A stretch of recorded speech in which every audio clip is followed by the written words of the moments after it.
আছে যাবে কি হলো? ইংরেজিতে বলো। ওটার ইংরাজি হয় না মাস্টার, কারণ ঢেঁড়স ভাতে খেতে খুব বাজে লাগে। বলার তো প্রতিটি বাক্যকে ইংরেজিতে অনুবাদ করা যায়। তাহলে এটার কি হবে? দরজা ক্যাচ করিয়া সে ফ্যাচ করিয়া হাতিয়া ফেলিল দিয়া দৌড় লাগাইল। আমি আগামীকাল তো তোমাদিগকে ইহা বলিব, এখানে পুরুলি তবে পাঠ্যপুস্তক হইয়াছে জলের মতো পণ্ডিত মশাই। বলো। চাঁদ মানে চন্দ্র, রাত্রি মানে নোট, দুপুর মানে নাইট, সূর্য মানে মুন। কিচ্ছু হয় না, মনোযোগ দিয়ে শ্রবণ করো। রাত্রি নাই, চন্দ্র হলো মুন, হলো সূর্য, দুপুর হলো নুন। ওটা কি নুন পণ্ডিত মশাই? যে নুন আমরা খাবারই খাই সেই নুন। তোমরা মূর্খ, তোমরা গর্ধ, তোমরা এক একটি বলিগর্ধ। কিসের বর্ধ পণ্ডিত মশাই? বর্ধ নয়, বলিগর্ধ। আপনার সন্তানগুলি এক একটি বলিগর্ধ। এই বলেছে বলিগর্ধ মানে আবার কি?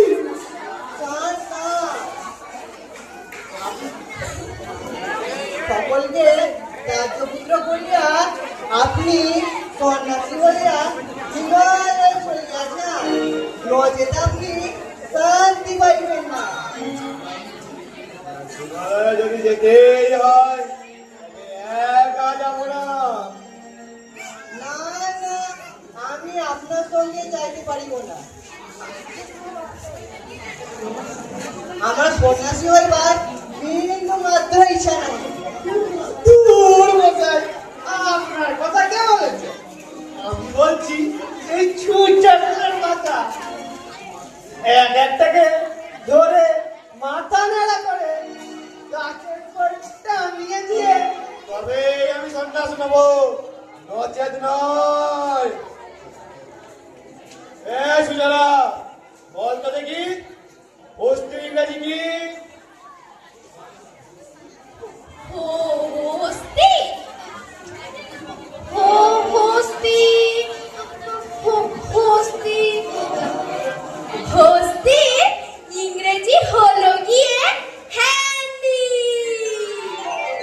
হ্যান্ডি? কেন? হ্যান্ড মানে হস্ত, তার সঙ্গে ই যোগ করলে বাংলায় হস্তি আর ইংরেজিতে হ্যান্ডি।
কেউ উপরে যাবে না, উপরে কেউ যাবে না।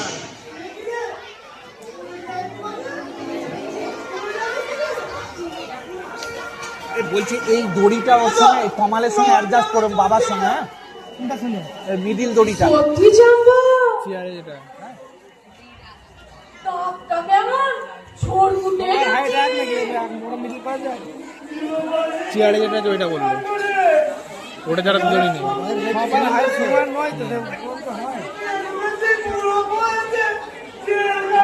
পুরো নিতে হবে পার্সোনাল।